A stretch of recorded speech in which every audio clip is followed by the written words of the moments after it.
حضرت لقمان حکیم کی، اپنے بیٹے کی جو اللہ نے قرآن مقدس میں ذکر کی ہے، اس کے اندر جو حکمت والی بات ہے، جو نصیحت میرے اور آپ کے لیے ہے، اس میں پہلی بات یہ ہے کہ مجھے آپ کو جب دوسروں کو نصیحت کرنی پڑے نا، تو اس نصیحت کی ابتدا جو ہے وہ مجھے آپ کو اپنے گھر سے کرنی چاہیے۔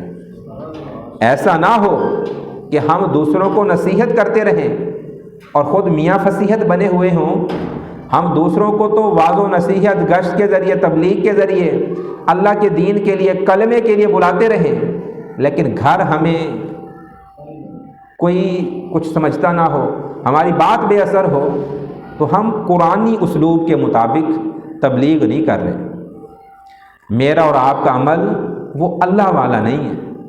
اللہ نے حضرت لقمان کا تذکرہ فرمایا اور کہا کہ انہوں نے اپنے بیٹے کو نصیحت کی، پہلی نصیحت کی کہ بیٹا اللہ کے ساتھ شرک نہیں ٹھہرانا، اللہ کا کوئی شریک نہیں بنانا۔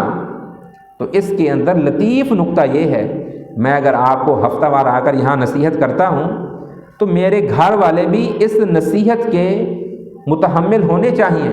میں ان کو بھی کوئی اپنی سریکی چاہنے کولی کراڑی کرا، ساری نصیحتیں میری ٹوپی رکھ کر، دستار باندھ کر لوگوں کے لیے نہ ہوں، میں گھر والوں کو بھی اچھائی برائی سکھاؤں، ان کو نماز کی تلقین کروں، ان کو خوف خدا دلاؤں۔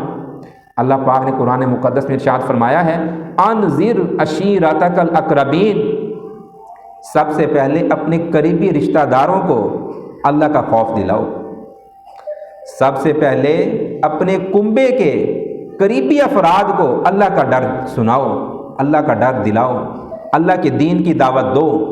لیکن آج منظر ہی الٹے۔